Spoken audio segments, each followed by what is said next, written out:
How does a quiet family vacation end with a son losing his career, his marriage cracking in public, and everyone realizing too late who actually held the power? They laughed when my daughter-in-law smeared glue on my back and called it care. They stopped laughing when I handled things the way professionals do. Before we go any further, take a second to subscribe, hit the hype button, and like the video. It really helps the channel grow. And tell us in the comments, what would you do in this situation? My name is Julian Renwick. I am 54 years old, and I own a small HVAC installation company in Delaware. Nothing glamorous. I fix heating and cooling systems for commercial properties, handle contracts, manage a crew of 11 good men and women who show up on time and do honest work. I have spent 3 decades learning that the systems people ignore are usually the ones that matter most. The invisible infrastructure that keeps buildings comfortable, keeps air clean, keeps people healthy without them ever thinking about why. Most people do not notice HVAC systems until they fail, until the air gets stale or the temperature becomes unbearable. Then suddenly everyone cares about the machinery they have been ignoring for years. I have built my career on being the person who gets called when that happens, the quiet professional who shows up, diagnoses the problem, and fixes it without drama. That approach has served me well in business. It served me less well in my personal life. The invitation to join my son Ethan and his wife Marla on their vacation came as a surprise. Not a pleasant one, if I am being completely honest with myself. Ethan is 31 now, married for 3 years, and somewhere along the way he stopped being the boy who used to help me in the garage on weekends and became someone who looked through me like I was furniture in a room he was passing through. But I said yes to the invitation. I always said yes. That was my pattern, my weakness, my fundamental misunderstanding of how respect actually works in the world. The Coral Bay Resort sat on the Florida coast like a postcard come to life. White sand stretching in both directions, turquoise water so clear you could see the bottom 20 feet out, palm trees swaying in that lazy tropical breeze that makes you feel like time has stopped. The kind of place where people with money come to feel even better about having it. Where the drinks cost $18 and nobody blinks, where the poolside cabanas have their own attendants, where everything is designed to make you forget that the real world exists. I paid for the trip, of course. I paid for most things these days when it came to Ethan and Marla. The invitation had come with the unspoken assumption that my contribution would be financial rather than social. They wanted my credit card, not my company. But the invitation had been extended, and I had chosen to accept it, because somewhere deep down I still believed that spending time together might heal whatever had broken between my son and me. The flight down was uneventful. Ethan and Marla sat together in business class, discussing restaurants and spa treatments, while I sat one row behind and read an industry publication about new refrigerant regulations. When we landed, a resort shuttle picked us up and drove us through increasingly tropical scenery until we arrived at the main building, all white columns and flowing water features and staff members in crisp uniforms ready to make our stay as comfortable as possible. Our rooms were in the same wing, but not adjacent. I suspected this was deliberate, close enough to be technically together on a family trip, far enough apart that actual interaction could be minimized. My room overlooked the ocean, a small balcony with 2 chairs and a table, the kind of view that people pay thousands of dollars to wake up to. The first 2 days passed without incident. Ethan and Marla spent their time at the spa, at the various bars scattered around the property, at the restaurants that charged $40 for a salad and $80 for a piece of fish. I stayed near the pool mostly, read a paperback thriller I had picked up at the airport, and tried to convince myself that this was what relaxation felt like. It was the 3rd afternoon when everything changed. The pool deck was crowded with guests lounging on white cushioned chairs arranged in neat rows facing the water. Servers in matching uniforms moved between the loungers with trays of colorful drinks topped with paper umbrellas and fruit slices. The Florida sun pressed down hard from a cloudless sky, and I could feel sweat beading on my forehead as I settled into my chair and opened my book. I had been reading for perhaps 30 minutes when a shadow fell across the page. Marla appeared beside me. She was wearing an expensive designer cover-up that probably cost more than some of my employees made in a day, and oversized sunglasses that hid half her face. Her hair was pulled back in that effortlessly elegant style that I had learned from observation probably required significant effort and multiple products to achieve. In her hand, she held a bottle that looked like sunscreen. "Julian," she said, her voice dripping with sweetness, pitched just loud enough that people on nearby loungers could hear. "You are getting so red. Your poor skin. Let me help you with some sunscreen before you get seriously burned. You know how sensitive older skin can be." A few people nearby glanced over at us. An older couple on the next pair of loungers, a young woman with a tablet, a man who had been dozing under a newspaper.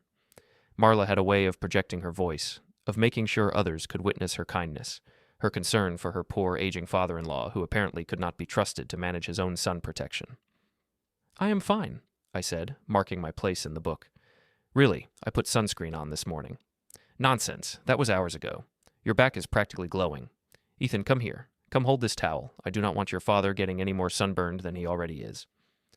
Ethan appeared from somewhere behind me, looking bored in the way that young people look bored when asked to participate in something that does not directly interest them. He was holding a towel loosely like he had been assigned a tedious chore. He did not meet my eyes. He rarely did any more. "Just let her do it, Dad," he said. "You know how she gets when she is trying to help." I felt her hands on my bare back, spreading what I assumed was lotion. The sensation was different than sunscreen somehow, thicker and slightly cooler, but the sun was bright, and I was tired and distracted. And I trusted, God help me for my foolishness, I trusted that this woman who had married my son would not intentionally harm me. The laughter started about 30 seconds later. At first, I did not understand what was happening. I heard a snicker from somewhere to my left, then another from behind me. People were looking at me, pointing with varying degrees of subtlety, covering their mouths with their hands. Marla had stepped back several feet, her phone already in her hand, already recording. Ethan was standing beside her, and he was laughing too. That nervous, approval-seeking laugh I had come to recognize over the 3 years of their marriage. The laugh of a man who has chosen his side and will support that choice regardless of what it costs. "What?" I started to say, confusion thick in my voice, and then I reached back and felt my skin. Something was very wrong. The substance on my back was not lotion. It was thick and tacky, and it had already begun to harden. When I tried to shift position, I felt the fabric of my shirt, which had been draped over my chair behind me, pulling against my skin in ways that fabric should not pull. A sharp, chemical smell reached my nostrils, and I realized with growing horror what had been done to me. "It is just a prank," Marla said, still recording, her voice carrying that theatrical sweetness. "Industrial adhesive. Do not worry, it comes off with acetone. Eventually, if you use enough of it." The pool deck erupted in laughter. Not everyone, but enough. Enough people found it apparently hilarious that a 54-year-old man had been glued to his own shirt in public, that his skin was already red and irritated beneath whatever chemical compound had been applied, that his daughter-in-law had deliberately humiliated him in front of dozens of strangers while recording the entire thing. I looked at Ethan, my son. The boy I had raised, had taught to ride a bicycle in the park down the street from our old house, had put through college, had helped with the down payment on his first apartment, had supported through every phase of his adult life. He was still laughing. A resort staff member stood nearby, a man in a white polo shirt with the resort logo embroidered on the chest. He was probably in his late 40s, professional demeanor, the kind of person you expect to maintain order and ensure guest satisfaction. He looked away in embarrassment when I caught his eye. He knew what had happened. Well, everyone knew, and no one said a single word in my defense. I stood up carefully, the shirt now adhered to my back in a pattern that followed wherever Marla had spread the adhesive. My skin burned beneath the chemical, and I could feel the eyes of 50 or 60 people tracking my movements as I gathered my book and my dignity, and walked with as much composure as I could muster toward the pool deck exit. Behind me, I heard Marla say to someone, "He is such a good sport about things. That is what I love about having him around." The laughter followed me all the way to the elevator. I spent 2.5 hours in my room that evening, working the adhesive off my back with acetone I had requested from housekeeping. The young woman who brought the bottle had looked at me with a mixture of pity and discomfort, clearly aware of what had happened at the pool. Word travels fast in places like this. By dinner, I suspected, every staff member at the resort would know about the old man who got pranked by his daughter-in-law. The acetone burned against my already irritated skin. The chemical reaction between the industrial adhesive and my epidermis had left raw patches that would take days, possibly weeks, to fully heal. I worked methodically, using cotton pads soaked in the solvent, peeling away layers of hardened glue millimeter by millimeter. It was tedious, painful work. The kind of work that leaves you alone with your thoughts for far too long. When I finished, I stood in the bathroom looking at my reflection in the mirror. My back was a mess of red blotches and angry welts. In some places, the skin had come away with the adhesive, leaving raw patches that stung when air touched them. I was a business owner, a respected professional in my industry, a man who had built something real from nothing. And I had just been treated like the punchline to a joke I never agreed to participate in. The balcony of my room overlooked the Atlantic Ocean. I stepped outside, letting the evening breeze cool the burning on my damaged skin, and tried to understand how I had arrived at this moment. It was not the first time something like this had happened. That realization came to me as I stood there, watching the waves roll toward shore in endless repetition. The memories flooded back, each one a small cut that I had dismissed as unimportant at the time.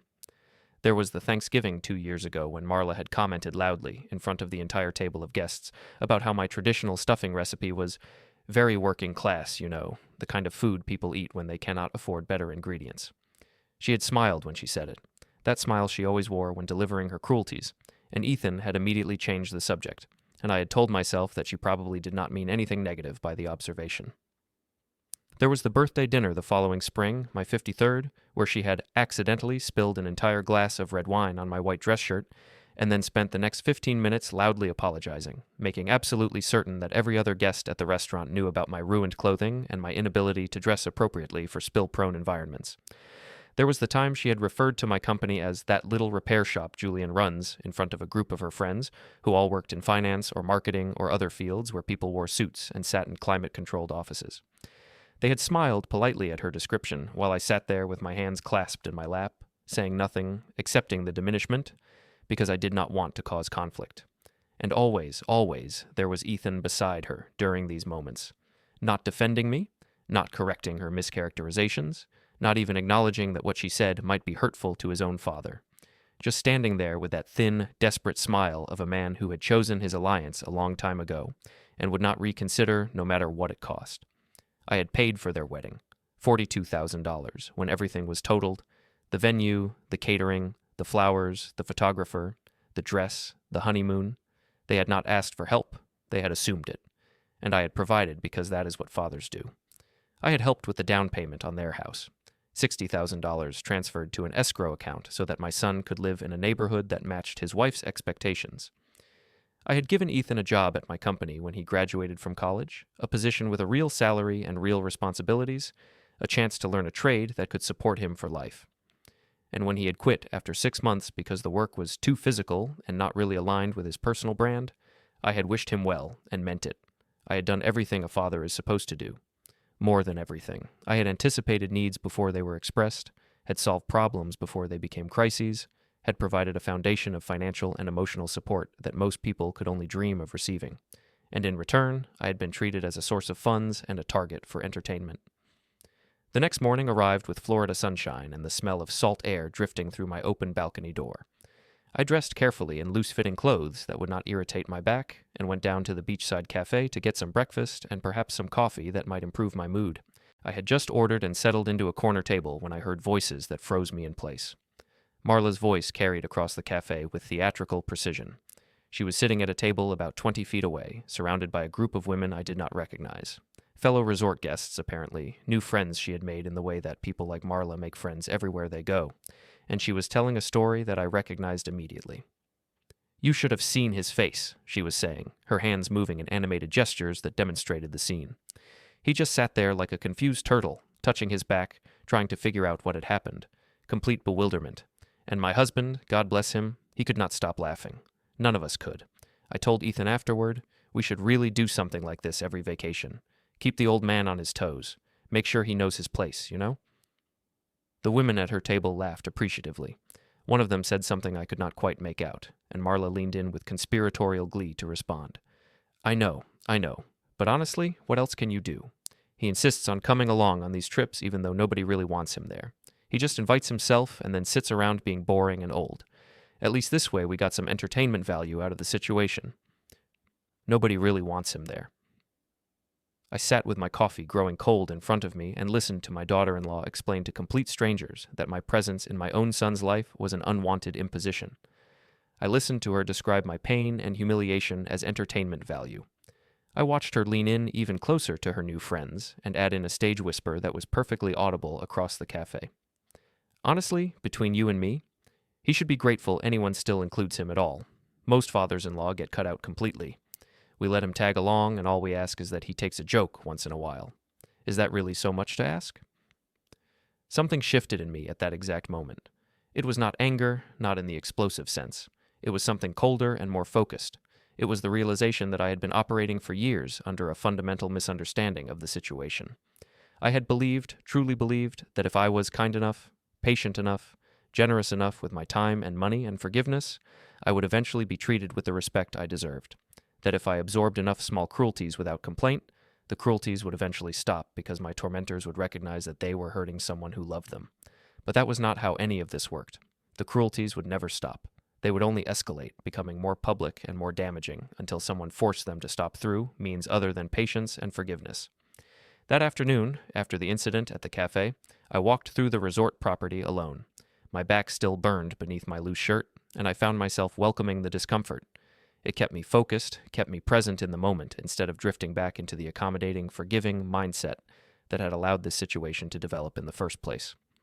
I walked past the various pools and the tennis courts and the spa building where Marla was probably getting some expensive treatment paid for with money that ultimately came from me. I walked past the restaurants and the gift shops and the conference center that hosted corporate events and weddings on the weekends, and eventually I found myself in the maintenance corridor. Every commercial property has spaces like this, the back hallways and service passages where the real work of keeping a building functional takes place. Pipes and electrical conduits running along the ceiling, supply closets and equipment rooms. The unglamorous infrastructure that allows hundreds of guests to enjoy their climate-controlled comfort without ever thinking about how that comfort is achieved. Most guests never see these spaces, never even consider that they exist, but I had spent my entire adult life in corridors exactly like this one. I knew how to read the signs that most people would overlook entirely. The HVAC system at Coral Bay Resort was failing. I spotted the indicators within the first 30 seconds of paying attention. The condensation patterns on the ceiling tiles suggested inadequate dehumidification, probably caused by dirty coils or refrigerant issues. There was a faint smell in the air that most people would not recognize, but that I knew immediately as early-stage mold growth in ductwork. The slight hum I could hear through the walls was equipment running harder than it should be running, straining against problems that proper maintenance would have prevented. I followed the corridor deeper into the building until I found the main mechanical room. Through a reinforced window in the door, I could see the primary equipment. Commercial air handlers the size of small cars, chillers covered in gauges and warning labels, the complicated web of ducts and pipes and controls that kept 600 hotel rooms at a comfortable temperature regardless of what the Florida heat was doing outside. And there, clearly visible on the side of the main condensing unit, was a manufacturer's label I recognized immediately. Hartford Climate Systems. Distributed by Hale Industrial. Victor Hale was not a friend in the social sense of the word, but we had done business together for 15 years. His company supplied equipment and replacement parts to commercial HVAC installers across the mid-Atlantic region. We had an exclusive arrangement, negotiated years ago, that allowed my company to purchase at preferred rates in exchange for recommending his products to our clients. It was the kind of business relationship that benefited everyone involved. I took out my phone and photographed the equipment through the window in the door. The manufacturing date clearly visible on the label, the model number that would tell me exactly what maintenance requirements applied, the visible signs of neglect that any trained observer would recognize immediately. Then I photographed the condensation damage on the ceiling tiles, the discoloration around the air vents that suggested mold contamination, the water stain on the floor near the main drain that told me about drainage issues nobody had bothered to address. Back in my room, I sat on the balcony with my phone and my thoughts and began making a list. The adhesive Marla had used on my skin was medical grade. Industrial strength, she had said, like it was funny. The kind of thing that required deliberate procurement from specialty suppliers. You could not just walk into a pharmacy and purchase something like that. She had planned this prank, researched it, ordered the materials, packed them in her luggage, and waited for the right moment to maximize my embarrassment in front of the largest possible audience. This was not a spontaneous moment of poor judgment. This was premeditated cruelty. My phone buzzed with a calendar reminder. A regional hospitality conference in 2 weeks. The annual event hosted by the Mid-Atlantic Property Managers Association. I had been invited months ago as a recognition of my company's work with several major hotel chains in the area. At the time, I had considered declining the invitation. The thought of networking events and cocktail receptions and the endless small talk that such conferences required had not appealed to me at all. Now, looking at that reminder on my screen, I saw something completely different. I saw an opportunity. Ethan knocked on my hotel room door that evening. He stood in the hallway looking uncomfortable, his hands shoved deep in his pockets in that adolescent way he had never outgrown, his eyes not quite meeting mine. "Dad," he said, "about earlier, at the pool this afternoon. You know Marla was just joking around, right? Having some fun." "Right," I said, keeping my voice neutral. "She has a different sense of humor than what you are used to. You have to understand that about her. She comes from a family where people tease each other. It is how they show affection." "I understand." So we are good? He looked relieved already, his posture relaxing, already mentally moving on to whatever activity awaited him next. Because she was getting worried that you might be upset or holding a grudge, and I told her you are not that kind of guy. I told her you have always known how to take a joke. You are not going to let something like this ruin the vacation, right? I looked at my son. At the man he had become over the 31 years since I first held him as an infant in a hospital room. At the way he could stand here and reframe his wife's deliberate cruelty as affection, could ask me to accept humiliation as a reasonable price for continued family harmony. We are fine, I said. Enjoy your evening. He left without looking back at me. He did not ask about my back or whether the skin had healed. He did not ask if I was hurt physically or emotionally. He did not apologize in any meaningful way for his own participation in what had happened. He came to my room for exactly one purpose: to make sure that there would be no awkward tension at dinner that might inconvenience him. I closed the door after him and returned to my balcony. The sun was setting over the Atlantic Ocean, painting the sky in gradients of orange and deep purple and gold. It was genuinely beautiful, the kind of natural spectacle that people travel thousands of miles to witness. For a moment, I allowed myself to simply appreciate the view, to breathe the salt air, to feel the evening breeze cooling my damaged skin. Then I picked up my phone and called Nora Feldman. Nora was an attorney who specialized in small business liability matters and contract disputes. We had worked together on several occasions over the years, usually when a client attempted to avoid paying for work my company had legitimately completed. She was quiet and methodical in her approach, thorough in her research, and very effective at achieving results through proper channels. "Julian," she said when she answered. "It has been quite a while since we talked." "It has," I agreed. "I need to discuss something with you, a project that will require discretion and careful planning." There was a pause on the line. Nora was not the type to ask unnecessary questions or to fill silence with meaningless chatter. She waited for relevant information. "My schedule is open Tuesday afternoon," she said finally. "Would that work for you?" "That will work fine. I will bring documentation." "I look forward to seeing you then." I flew home on Saturday morning, 3 full days earlier than my original return ticket. Marla made a theatrical show of being disappointed by my early departure. "We had so many activities planned for the rest of the week," she said in the airport departure lounge, her voice pitched loud enough for nearby travelers to overhear. "A sunset sailing cruise, dinner at that chef's table experience everyone has been talking about. I guess some people just cannot handle the pace of a real vacation." Ethan stood beside her, scrolling through his phone with apparent disinterest, not bothering to engage with the conversation or defend my decision to leave. "Work emergency," I said calmly. It was the explanation I had provided, and it was at least partially true. I did indeed have important work to do. "Well," Marla sighed dramatically, "I suppose your little repair business needs constant attention. Some of us have careers that allow for actual leisure time, but I understand not everyone is so fortunate." I said nothing. I simply collected my carry-on bag and walked toward my departure gate. The flight home was quiet and gave me time to think. I used the hours in the air to review documents on my laptop, pulling up contracts and compliance records and equipment specifications that I had not examined closely in years.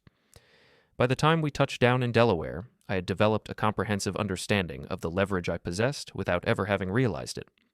My home garage office was nothing fancy by any standard. A metal desk I had owned for 20 years, a desktop computer that I upgraded every few years when the old one became too slow, filing cabinets full of 3 decades worth of business documentation, no expensive furniture, no artwork on the walls, no attempt at the kind of aesthetic refinement that Marla would have approved of, but it contained everything I needed for what I was planning. The commercial HVAC industry runs on relationships and certifications and documented compliance. Equipment manufacturers like Hartford Climate Systems design their products to operate within specific parameters and require specific maintenance to function properly. They rely on authorized installers like my company to handle installation correctly and to ensure that their warranties remain valid. Property owners, in turn, rely on those installers to keep their buildings safe and comfortable. And regulators at various levels of government rely on all parties to follow the extensive rules and guidelines that govern building systems. When this system works properly, nobody thinks about it at all. The heating and cooling operates invisibly. Guests at hotels and customers at restaurants and employees in office buildings go about their lives in climate-controlled comfort without ever considering the infrastructure that makes that comfort possible. When the system fails, everything changes. Lawyers become involved, insurance companies start investigating, regulatory agencies send inspectors, and the question of who is responsible for what becomes very important very quickly. I spent all day Sunday in my garage office reviewing my company's history with the Hale Industrial Supplier Network. Over the past decade and a half, we had installed equipment in dozens of commercial properties. Hotels, restaurants, office buildings, medical facilities. Every installation was documented in detail, certified by the manufacturer, and completed according to their specifications. The question that interested me now was what happened to that equipment after we finished our installation work. Monday morning arrived gray and overcast. I drove my truck to the warehouse facility where Victor Hale kept his regional inventory, a large industrial building on the outskirts of town surrounded by similar structures housing plumbing supplies and electrical equipment and all the other materials that keep modern buildings functioning. Victor was there when I arrived, walking the warehouse floor with a clipboard in hand, the same way he had been doing business for the entire time I had known him. He was 58 years old, 2 years older than me, with the weathered face of a man who had spent 4 decades building something substantial. "Julian," he shook my hand firmly. "What brings you all the way out here on a Monday morning?" I was at a resort in Florida last week," I said. "Coral Bay, down on the Gulf side. Beautiful property. I happened to notice while I was there that they are running Hartford equipment distributed through your network." Victor nodded thoughtfully. "We supply them through a distribution arrangement with their parent company. Have for about 5 years now, standard commercial account." "Who handles their ongoing maintenance?" He thought for a moment. "An in-house team, as far as I know. The property management company employs their own maintenance staff. Most large hospitality outfits do. Why do you ask?" "Because their systems are showing signs of significant failure," I said. "When I was walking around the property, I noticed condensation issues on the ceiling tiles near their mechanical room. There is a smell in the corridors that suggests mold growth in the ductwork, the kind of problems that only develop when proper maintenance schedules are not being followed." Victor's expression shifted to concern. Equipment failures, even when caused by inadequate maintenance rather than product defects, reflected poorly on everyone in the supply chain. Manufacturers worried about their reputation, distributors worried about their relationships. Nobody wanted their name associated with failing systems. "That is not good news at all," Victor said. "Not good at all." "No, it is not. Do you have any contacts at the regional operations level for their management company? Someone who would know what their maintenance practices actually look like?" He did have contacts. Victor always had contacts everywhere. That was how he had built his distribution business into what it was today. By Tuesday afternoon, I was sitting in Nora Feldman's office in downtown Wilmington with a stack of documents and a clear agenda. Her office occupied the 3rd floor of a respectable but not ostentatious building. Neutral colors, functional furniture, law degrees, and bar admissions framed on the wall behind her desk. She was 52 years old, had been practicing for nearly 30 years, and projected the quiet competence that comes from extensive experience in her field. "Let me make sure I understand what you are asking me to help with," Nora said after I had explained the situation, reviewing the documents I had brought. "You want to identify potential liability issues related to HVAC maintenance failures at commercial properties supplied through a specific distribution network." "Specifically properties where my company performed the original installation work," I confirmed.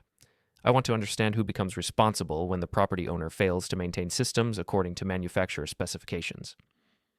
"That depends heavily on the contractual arrangements," she said. "Installation liability typically ends after the warranty period expires. Ongoing maintenance becomes the property owner's responsibility at that point. The installer has no further obligation unless specifically contracted.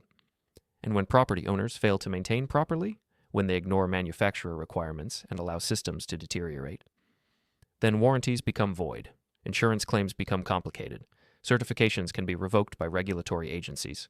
In severe cases, properties can be required to replace entire systems at their own expense before being allowed to continue operating." I nodded slowly. This aligned with what I had expected based on my understanding of the industry. "There is a hospitality industry conference in 2 weeks," I said, "the Mid-Atlantic Property Managers Association annual meeting. I have been invited to give a presentation on commercial HVAC management practices. I would like you to review some documentation before then and advise me on what can be presented publicly without legal exposure." Nora studied me over the top of her reading glasses. She was smart enough to recognize that there was more to this request than simple professional interest in industry standards. "Is anything you are planning illegal?" she asked directly. "Completely legal. I am a business owner who wants to share industry expertise and documented observations with a professional audience. Nothing more than that." She considered this statement for a long, careful moment. "I will need everything you have in writing," she said finally. "All documentation, all compliance records, all maintenance histories you can obtain. If you are planning to present specific findings to a public audience, those findings need to be absolutely airtight. No unsupported claims, no speculation, only verifiable facts. They will be verifiable. I will make certain of that. That evening, while I was eating a solitary dinner in my kitchen, my phone rang. Ethan's name appeared on the screen. "Dad," he said when I answered, his voice carrying that distracted tone that told me he was probably looking at something else while we talked. "Marla and I have been discussing our anniversary trip for next month. We are thinking about going back to Coral Bay, actually. She absolutely loved everything about it." "That sounds like a nice plan," I said evenly. "And, since you left early and everything, we were thinking maybe, if you wanted to help out with the cost again, we would certainly appreciate it. Marla mentioned that your generosity really takes the pressure off when it comes to enjoying ourselves without worrying about the budget." I was quiet for a moment, processing the request. "I am very busy with work matters right now," I said, "a major project that requires my attention. But I will think about what you are asking and get back to you." "Okay, great. That sounds perfect. Just let us know whenever you decide. No pressure or anything." He hung up without saying goodbye. He did not ask about my skin or whether I had recovered from what his wife had done to me. He did not acknowledge the incident at all. It had apparently been erased from his mind, replaced by the next request for financial support. The 2 weeks between my return from Florida and the industry conference passed more quickly than I expected. I worked long days, sometimes 18 hours at a stretch, gathering information and organizing documentation and preparing what would become the most important presentation of my professional career. Every single component of what I was assembling had to be perfect. Every claim backed by verifiable evidence. Every assertion supported by documentation that could withstand scrutiny from attorneys, regulators, and industry professionals who would be looking for any reason to dismiss what I was presenting. I started by collecting compliance records from every property where my company had performed installation work over the past decade. 47 properties in total, ranging from small retail spaces to large hotel complexes spread across 3 states. For each one, I maintained detailed manifests documenting exactly what equipment we had installed, the precise dates of installation, the manufacturer specifications we had followed, and the names of the technicians who had performed the work. This was standard practice for my company. I had always believed in thorough documentation. Now that habit was about to become my most valuable asset. Then I obtained the official maintenance requirements from Hartford Climate Systems, the equipment manufacturer whose products I had been installing for over 15 years. Their commercial units came with detailed service schedules specifying exactly what needed to be done at quarterly, annual, and biennial intervals. Filter replacement on specific timelines that varied based on usage patterns, coil cleaning using manufacturer-approved methods and solutions, refrigerant system inspection conducted by certified technicians with proper equipment. These were not suggestions or best practices. They were requirements, contractual obligations. Failure to follow them voided equipment warranties and created significant liability exposure for property owners who chose to ignore them. The gap between what was required and what was actually being done at properties across the region turned out to be absolutely staggering. Coral Bay Resort was not an exception or an outlier. It was, I discovered through weeks of investigation, the rule. Property management companies throughout the hospitality industry were systematically cutting corners on HVAC maintenance to reduce operating expenses. They were extending filter replacement intervals from quarterly to annually to save on material costs. They were skipping annual coil cleanings entirely because those cleanings required shutting down systems temporarily. They were ignoring refrigerant issues and strange noises and warning signs until systems failed catastrophically and could no longer be ignored. The liability implications of this negligence were significant and well established in case law. If an installer had performed inadequate work during the initial installation phase, the installer bore responsibility for subsequent problems that arose from that inadequate work. But if installation was performed correctly according to manufacturer specifications and subsequent maintenance was neglected by the property owner, the entire liability burden shifted away from the installer and onto the owner. More significantly, individual managers who had been formally informed of maintenance issues and deliberately chose not to address them could be held personally accountable under certain regulatory frameworks. I gathered recorded testimony from maintenance staff at 3 different properties in the region. Each interview was conducted carefully, professionally, with full disclosure about how the information might potentially be used. Each maintenance worker agreed to speak anonymously about what they had observed in their daily work, management being informed of developing problems and consciously choosing to defer repairs to reduce quarterly expenses. Written complaints about air quality being deleted from official records to avoid creating documentation. safety concerns being dismissed because addressing them properly would require spending money that management preferred to allocate elsewhere. The pattern was remarkably consistent everywhere I looked. Property managers treated HVAC systems as an expense to be minimized rather than critical infrastructure to be maintained. They gambled that nothing truly serious would go wrong before they moved on to their next position at another company. Nora Feldman reviewed every document I compiled. She spent 2 full days reading through contracts, maintenance logs, certification records, and testimony transcripts. Her only substantive comment was that my documentation was exceptionally thorough and would likely withstand any legal challenge. The conference venue was a large hotel in downtown Philadelphia. The Mid-Atlantic Property Managers Association hosted their annual meeting here every October, bringing together property managers, equipment suppliers, regulatory officials, and contractors from across the region. 340 people had registered to attend this year. I arrived at the venue early on the morning of my scheduled presentation and checked the conference program. My session was listed as the mid-afternoon keynote in the main ballroom: compliance, liability, and the hidden costs of deferred maintenance. As I walked through the registration area, collecting my presenter badge and reviewing the day's schedule, I spotted several familiar faces among the gathering crowd.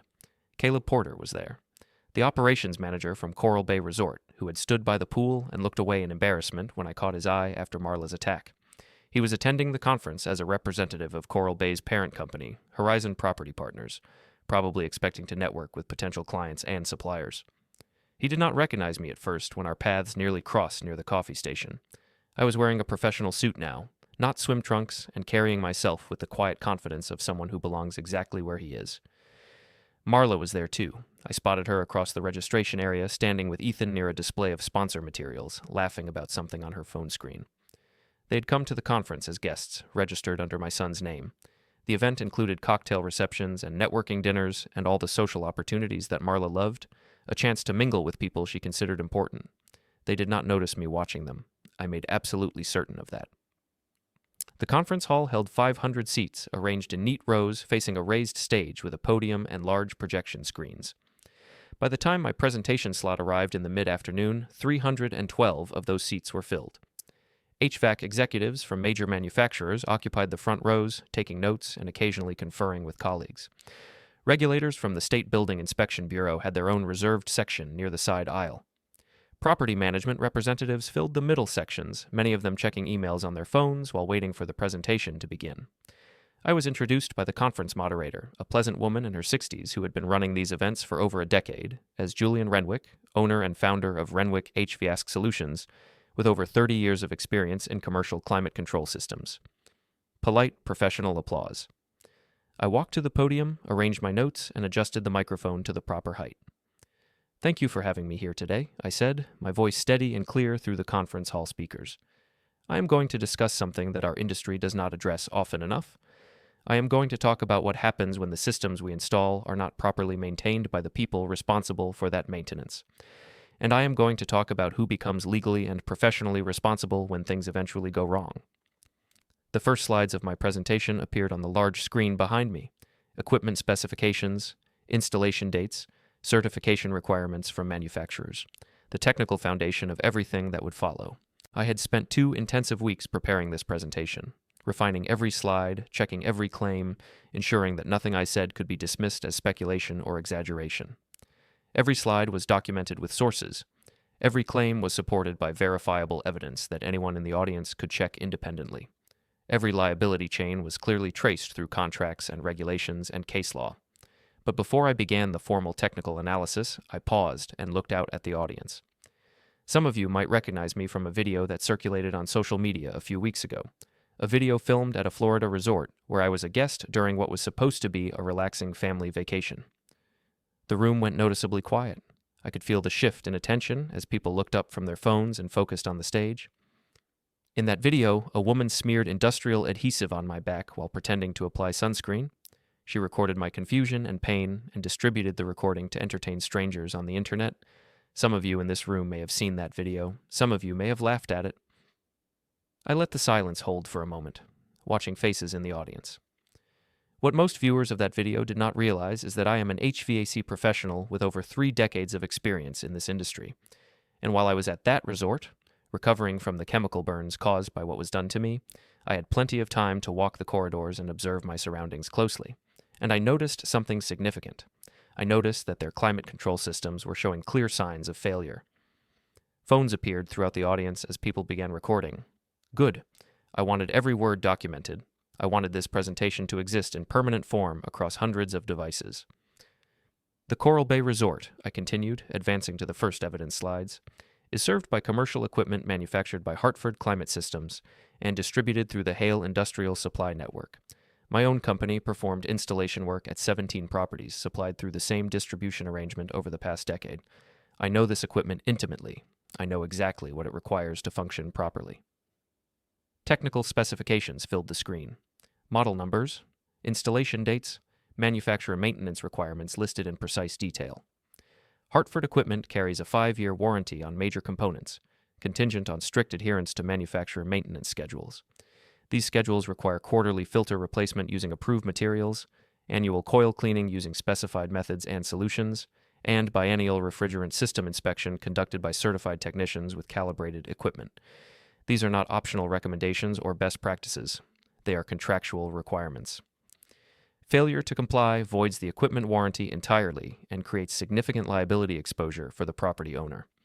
I click to the next slide. Actual maintenance logs obtained through legitimate channels from 3 different properties under the same management company. What I discovered at Coral Bay and subsequently confirmed at 14 other properties under the same corporate management structure is that these manufacturer maintenance requirements are being routinely and systematically ignored. Property management companies are deferring required maintenance work to reduce their operating expenses and improve their quarterly numbers. They assume that commercial systems will continue functioning indefinitely without proper care. They gamble with guest comfort and guest health to improve their profit margins. The next slide displayed photographs, images I had taken myself at Coral Bay and others obtained through maintenance workers willing to document conditions at their properties. Corroded evaporator coils covered in years of accumulated debris and biological growth. Filters so clogged with particulate matter they were barely permeable to airflow. Visible contamination on interior ductwork components that should have been professionally cleaned years ago. This is what neglected HVAC systems actually look like beneath the surface, I said. These photographs were taken at properties currently operating as fully licensed hospitality facilities, properties that pass routine inspections because those inspections do not require detailed examination of mechanical systems. Guests sleep in rooms cooled by these systems every night. They breathe air that passes through these contaminated filters. Families on vacation trust that the air quality in their rooms is safe for their children. Murmuring spread through the audience. I saw regulators in their reserved section making notes with sudden urgency. I saw equipment manufacturer executives exchanging concerned glances and leaning in to whisper to colleagues. The liability implications are significant, I continued, advancing through my slides with methodical precision. Under federal climate safety guidelines, property owners who fail to maintain HVAC systems according to manufacturer specifications assume full responsibility for any resulting health issues. Building codes in 37 states require documented compliance with manufacturer maintenance schedules for commercial hospitality properties. I paused to let that information register. More importantly, individual managers who are made aware of maintenance deficiencies and fail to act can be held personally accountable. This is not just corporate liability. This is personal exposure for the people who make these decisions. I clicked to a slide showing 3 video windows arranged side by side. I have recorded testimony from maintenance personnel at affected properties. All testimony was gathered legally and voluntarily. All witnesses were informed of how their statements might be used. All of them confirmed, independently of each other, that management was made aware of maintenance failures and chose not to address them. The first video began to play. A maintenance worker with his face digitally obscured described how he had reported visible contamination in the ductwork to operations management 6 months earlier. He had been explicitly told to document the issue as resolved and to stop bringing it up. The second video. Another worker at a different property describing how filter replacement schedules had been extended from quarterly to annually to reduce expenses. When he had objected, he was told that nobody ever checks these things anyway. The third video. A maintenance supervisor explaining how written complaints about air quality had been systematically deleted from official records to avoid creating a paper trail that might complicate future liability claims. The audience watched in complete silence except for the soft recording sounds of hundreds of devices. Coral Bay Resort, I said when the videos concluded, is not unique. It is representative of a pattern that extends across multiple properties under the same management structure. But Coral Bay is where I happened to be when someone decided to humiliate me in public. It is where I had time to walk the corridors and observe while I was recovering from what was done to me. I looked directly at Caleb Porter, the operations manager from Coral Bay, who sat rigid in his chair near the middle of the room. "Mr. Porter, you were working the day I was injured at your property. You saw what happened at the pool deck. You watched a guest being harmed for entertainment. You said nothing and did nothing." He did not respond. He could not respond. 300 professionals were watching him. "I am not here to ask for an apology from you or from anyone else. I am presenting documented evidence of systematic maintenance failure at a property under your operational management. This evidence has already been provided to relevant regulatory agencies. Inspections have been formally requested. Liability assessments are already underway." I advanced to the next slide, a comprehensive summary showing affected properties, documented compliance violations, and estimated remediation costs calculated by independent engineers. Hartford Climate Systems has confirmed that maintenance failures of the type documented at these properties void all existing equipment warranties. Remediation will require complete system replacement at the property owner's expense. Estimated cost across all 15 affected properties exceeds $12 million. Someone in the audience gasped audibly. I did not look to see who it was. Furthermore, Hale Industrial has initiated contract termination proceedings with property management companies that failed to maintain compliance standards. Supply agreements representing approximately $4 million in annual revenue are being canceled effective immediately. Victor Hale is present in this room and can confirm these terminations. I gestured toward Victor, who nodded grimly from his seat in the front row. We had discussed this extensively. The reputational damage to his company from being associated with failing, contaminated systems far exceeded whatever revenue those accounts generated. The contracts being terminated include the management agreement for Coral Bay Resort and all associated properties in the same portfolio. The murmuring in the room intensified. Ethan stood up suddenly from his seat near the center of the hall. His face had gone pale, and he was looking around as if seeing his surroundings for the first time. "Dad," he said, his voice carrying clearly in the suddenly quiet room. "Dad, what are you doing?" I looked at my son standing there among 300 hospitality professionals. "I am presenting documented findings at a professional industry conference," I said calmly. "Is there something you wanted to contribute to the discussion?" Marla was tugging at his sleeve, trying to make him sit back down and stop drawing attention. But Ethan remained standing, his expression shifting as comprehension dawned. "The management company," he said slowly, his voice slightly unsteady. "Horizon Property Partners? That is where I work. That is my employer. Those are my colleagues." I nodded. "Yes, I am aware of that." The room erupted in whispers and murmured conversations. Phones were recording from every angle now. 300 hospitality industry professionals were watching my son stand in the middle of a conference hall and realize that his career had just been systematically dismantled in the most public way imaginable. "You knew," Marla said suddenly, rising to stand beside Ethan. Her voice was sharp now, stripped of all the theatrical sweetness she usually performed. This was her real voice, the one I had always suspected existed beneath the surface. "You planned all of this. You knew exactly what you were doing. This is revenge, is it not? Because of the sunscreen thing at the pool. You are destroying my husband's career, destroying our lives, because you could not take a simple joke." I let her words hang in the air for a moment. "Mrs. Renwick," I said, my voice steady and professional, "I am presenting documented safety violations at commercial properties that endanger paying guests. The evidence I have shown is factual, verified, and legally obtained.